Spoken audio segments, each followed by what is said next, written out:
So I don't understand why the government is so reluctant to let members of the opposition, maybe members of their own backbench, I don't know, but certainly members of the opposition, members of the media, members of the public, actually look at the budget document and be able to tell what's going on and how the money has been allocated, because that's part of the transparency and accountability.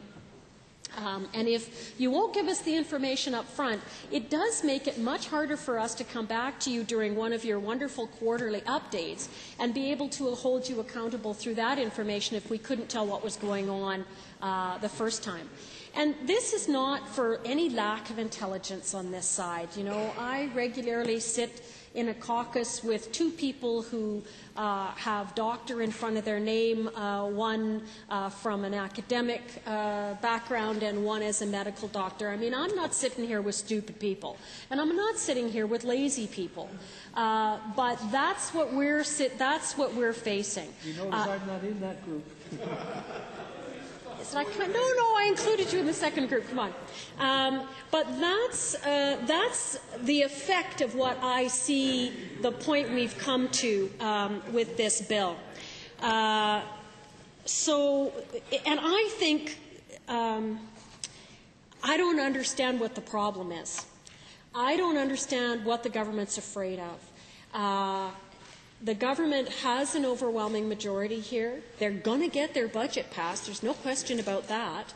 So what is the problem in giving everybody else enough information to be able to verify what the government's saying? Wouldn't that be easier, actually, if the government makes a statement and we can all look at the documents and go, yeah, there it is right there, no problem. But it does cause people to see conspiracy, because we look at these budget documents and go, I have no idea what's included in that budget, and the minister or the premier says this is the way it is and just trust us, take our word, it's in there. Well, no.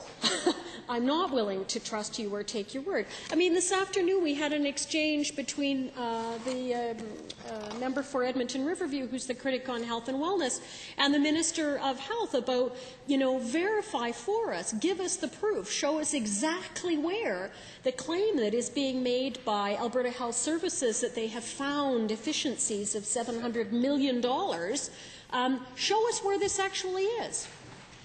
And we get a very roundabout statement about, well, don't worry about it. In the 5-year plan, you'll see where it is.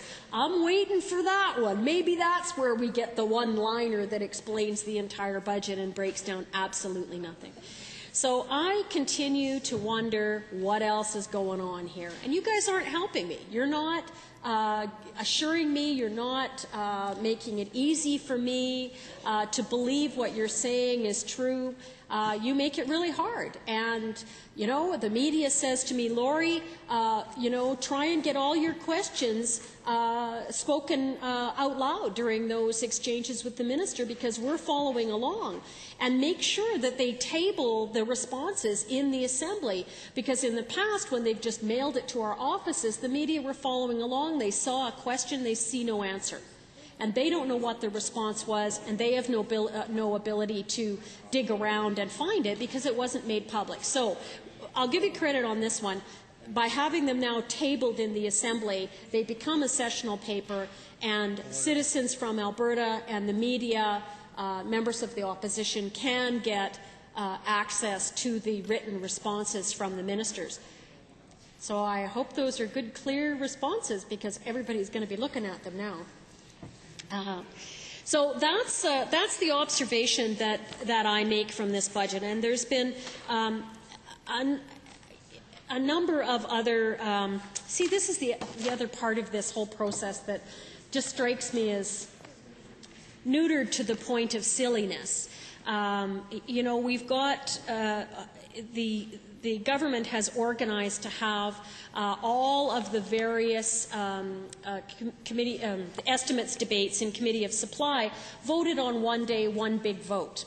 So the concession there, and I was one of the ones negotiating it at the time, was to allow any member, actually, to request that a department be pulled out Because if we wanted to support the whole budget but just could not support what was going on in infrastructure, for example, we could vote no to the infrastructure budget and yes to the rest of the budget.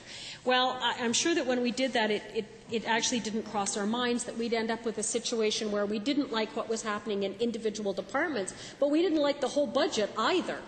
So we had this, and the government made sure that none of these votes were debatable at the time. So we now have this interesting little exercise that we go through where we pulled out all of these departments, we vote no, no, no, no to them, and then there's a final budget. And in this case, in trying to allow the government to get on with its business, and make sure that people got paid and that certain programs that we think are really important that protect vulnerable Albertans and are investing in our economy and things like that could move forward. We supported the overall budget. But, it really does become a very odd exercise when you're just pulling these departments out and there's no additional time to talk about it or to talk why you've pulled it out. And it's not as though you've got that time back in that original committee of supply estimates debate in which, the official opposition's getting an hour of back and forth. And, I had a situation where I was asking a 30-second question in context, and the minister was giving me a 4.5-minute response. God bless him. But at the end of an hour, I hadn't even put half of the questions that I had on the record. So, nobody was deliberately being obstructive in that particular case. My questions were fairly short. The ministers were very thorough. But at the end of an hour, I'd managed to get about 9 questions on the record. Considering I'm talking about what is probably, certainly for our rebranding exercise and our image and our economy, the environment portfolio is incredibly important to Alberta. And yet, that's all I could get out of it. And then the third and fourth parties get 20 minutes. And then it goes to any other member that wishes to speak, which tends to be the government backbenchers. So you're not able to get a heck of a lot of information in that whole exchange. So this is a flawed process that gets more and more flawed.